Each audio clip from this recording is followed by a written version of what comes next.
तो कांग्रेस सांसद और लोकसभा में नेता विपक्ष राहुल गांधी लंबे वक्त से ईवीएम में गड़बड़ी के साथ वोट चोरी का मुद्दा उठा रहे हैं। पार्टी सड़क से लेकर संसद तक वोटर लिस्ट के स्पेशल इंसेंटिव रिवीजन यानी एसआईआर की प्रक्रिया पर भी सवाल खड़े कर रही है। लेकिन अब बीजेपी ने दिग्गज अधीर रंजन चौधरी के बयान से कांग्रेस पर जबरदस्त हमला बोला है। बीजेपी ने अपने नेशनल हैंडल पर एक वीडियो शेयर किया है और इसमें बीजेपी ने इस वीडियो को शेयर करते हुए लिखा है कि एसआईआर पर झूठ फैलाने वाले राहुल गांधी सुन लो, कांग्रेसी ही कर रहे हैं एसआईआर की मांग। बीजेपी ने आगे कांग्रेस नेता अधीर रंजन चौधरी के बयान को कोट करते हुए लिखा कि ममता बनर्जी के पास फर्जी वोटों का भंडार है। ममता दीदी 35 से 40 लाख फर्जी वोटर्स बना कर रखी हैं। बीजेपी ने आगे कांग्रेस पर हमला करते हुए लिखा कि सुनिए राहुल गांधी और अपने इंडी गठबंधन के साथी से सवाल पूछे। सोशल मीडिया पर इसकी खूब चर्चा हो रही है। लोग इसे शेयर करके यही सेम सवाल जो है लिख रहे हैं, यही सेम पोस्ट जो है वो शेयर हो रही है और यही लिखा जा रहा है कि राहुल गांधी को अब सामने आकर देखना चाहिए कि कैसे उनके ही नेता एसआईआर की वकालत कर रहे हैं। उनके नेता के बयान से स्पष्ट है कि क्यों बंगाल या किसी भी राज्य में एसआईआर होना कितनी ज्यादा जरूरी है। आप देख सकते हैं कि बंगाल में एसआईआर को लेकर घमासान जारी है। लगातार तमाम तरीके की बयानबाजियां हो रही हैं, तमाम तरीके की चीजें कही जा रही हैं।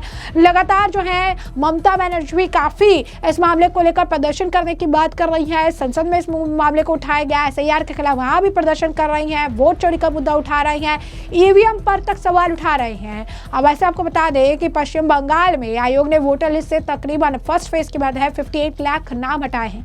24 लाख से अधिक वोटरों को मृत पाया गया है। 12 लाख से अधिक वोटर पते पर नहीं मिले हैं। 20 लाख वोटर अपने पुराने निर्वाचन क्षेत्र लौट गए हैं और 1.38 लाख से अधिक वोटर्स के नाम जो है डुप्लीकेट है। अब आप समझ सकते हैं कि यह आंकड़ा कितना ज्यादा आप कह सकते हैं कि भयानक है। अब दूसरे चरण का भी एसआईआर शुरू होने वाला है। ममता बनर्जी ने इसे लेकर तो बीएलए की बैठक तक बुला दी है जो 22 तारीख को होने वाली है। आपको बता दें कि इस पहले चरण में ही कई सारे जो इनके विधानसभा क्षेत्र है वहां से भी कई सारे अगर आप कहेंगे कि जो वोटर्स के नाम है वो हटे। खुद ममता बनर्जी के विधानसभा क्षेत्र व जो है भवानीपुर से ही तकरीबन 40-44 हजार वोटर्स के जो नाम हटाए गए हैं। इस तरीके से फरहाद हकीम और तमाम इनके जो करीबी नेता है, किसी के यहाँ से 10,000, किसी के यहाँ से 33,000, किसी के यहाँ से 34,000 नाम जो है वोटर लिस्ट से हटाए गए हैं। बीजेपी ने अधीर रंजन चौधरी के बयान के जरिए कांग्रेस पर यह अटैक ऐसे वक्त पर किया है जब चुनाव आयोग ने पश्चिम बंगाल में एसआईआर के तहत 58 लाख नाम वोटर्स लिस्ट से काटे हैं। अधीर रंजन चौधरी पिछली लोकसभा में कांग्रेस के नेता थे। 2024 में अधीर रंजन चौधरी पूर्व क्रिकेटर यूसुफ पठान के सामने चुनाव हार गए थे। चुनाव आयोग ने 58 लाख नाम डिलीट करने के बाद ड्राफ्ट वोटर लिस्ट भी जारी कर दी है। चुनाव आयोग ने नाम क्यों हटाए हैं इसके कारणों का भी उल्लेख किया है। लेकिन एसआईआर के मुद्दे पर कांग्रेस की तरह ही ममता बनर्जी भी चुनाव आयोग और बीजेपी को घेर रही है।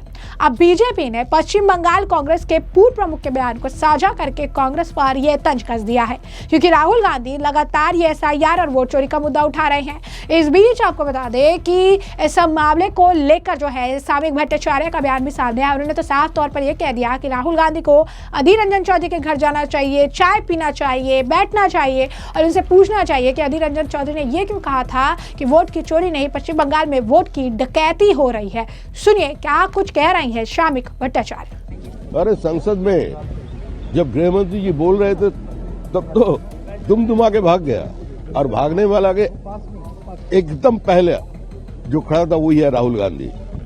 राहुल गांधी जी को एक ही निवेदन है, कृपा करके उन्होंने एक बार पश्चिम बंगाल पे जाइए और पहले जाकर के अधीर रंजन चौधरी का साथ उसका घर पे एक कप चाय पीजिए और अधीर रंजन को पूछिए ये क्यों अधीर रंजन चौधरी ये बयान दिया ये पश्चिम बंगाल में वोट की चोरी नहीं वोट की डकैती होता है।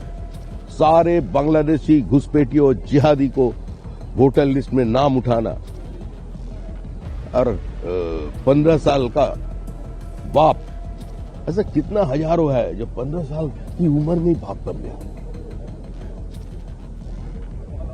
बेटा और बाप का दोनों की उम्र की फासला सिर्फ 10 साल है। ये भी मिलेगा आपको। तो शामी भट्टाचार्य का आपने बयान सुन लिया, तो वहीं आपको बता दें कि जो तृणमूल कांग्रेस है अभी भी डिफेंसिव मूड में है।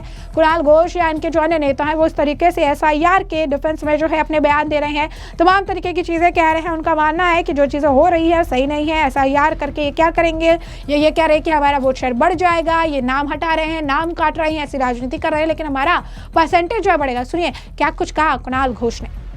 कुछ भी नहीं काटा है, जो लोग डेड है उसका नाम काटा है, उससे वोट के साथ क्या है। अब देखिए एक सीधा सिंपल, आप एक कॉन्स्टिट्यूएंसी को पकड़ लीजिए। देखिए लास्ट इलेक्शन में, लोकसभा इलेक्शन लास्ट था 24 में, तो लास्ट इलेक्शन में वहां पर कितना परसेंटेज ऑफ वोट था, वोट परसेंटेज क्या था, तो परसेंटेज आप देखेंगे वो तो 100% नहीं था, थोड़ा तो कम होगा। वो जो कम है और जो एलिमिनेटेड है उसका अब देखिएगा वो करीब नजदीक हो सकता है, क्योंकि जो लोग डेड है, जो लोग दूसरे जगह में है, वो तो वोट नहीं दिया। 100% पोलिंग परसेंटेज तो किसी सीट में नहीं है। आप लास्ट लोकसभा इलेक्शन को पकड़ लीजिए, अब देखिए कितना परसेंटेज वोट हुआ था और अभी एलिमिनेटेड वोट किधर है, तो आपका ये आंसर मिल जाएगा। जो वोटर है वो तृणमूल को वोट दिया था और अभी भी तृणमूल को ही देंगे। तृणमूल का सीट और परसेंटेज दो ही बढ़ने वाला है। तो तृणमूल कांग्रेस के नेता का भी आपने बयान सुन लिया। इस वक्त एसआईआर और वोट चोरी का मुद्दा काफी गरमाया हुआ है, लगातार इसे लेकर घमासान देखने के लिए मिल रहा है। दिलचस्प बात यह रही कि इस पूरे मुद्दे को लेकर लगातार बीजेपी तृणमूल कांग्रेस आमने सामने है और इस बीच अधीर रंजन चौधरी का यह बयान सोशल मीडिया पर तेजी से वायरल हो रहा है, जिसमें लोग तरह तरह की प्रतिक्रिया दे रहे हैं और ये कह रहे हैं कि इंडी गठबंधन एसआईआर और इस तमाम मुद्दे को लेकर अलग थलग पड़ रहा है। कांग्रेस के अंदर ही उनके नेता कहने लग गए हैं कि एसआईआर क्यों जरूरी है। आपने देखा कि हाल फिलहाल में किस तरीके से इंडी गठबंधन के कई नेता जो है, चाहे उमर अब्दुल्ला हो, सुप्रिया सुले हो, उन्होंने ईवीएम और वोट चोरी के मुद्दे से इतर अपना रुख रखा है। उनका मानना है कि मशीन में कोई गड़बड़ी नहीं है, वोट चोरी का कोई मुद्दा नहीं है, लेकिन कांग्रेस लगातार निरंतर जो है इसे उठा रही है। यानी साफ तौर पर यह कांग्रेस का जुमला है। आपने देखा कि उमर अब्दुल्ला ने भी ये बात साफ कही थी। उन्होंने कहा था कि हर पार्टी अपना मुद्दा चुनने के लिए स्वतंत्र है और ये उनका मुद्दा है। यार ये पूरी तरीके से कांग्रेस का मुद्दा है। यही कांग्रेस जो पहले अदानी का मुद्दा उठाती थी, इसके बाद कुछ और मुद्दा लेकर आई, उसके बाद ईवीएम का मुद्दा लेकर आए, फिर एसआईआर का मुद्दा लेकर आए।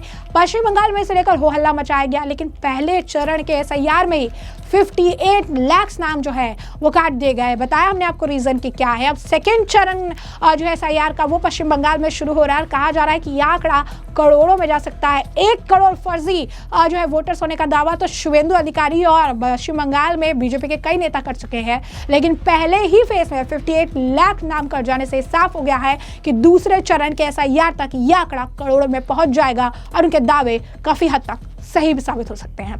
तो ऐसे में हमने आपको पूरा मामला विस्तार से बताया। इस मामले पर अब आपकी जो राय कमेंट सेक्शन में कमेंट करके जरूर से जरूर साझा करिएगा। धन्यवाद।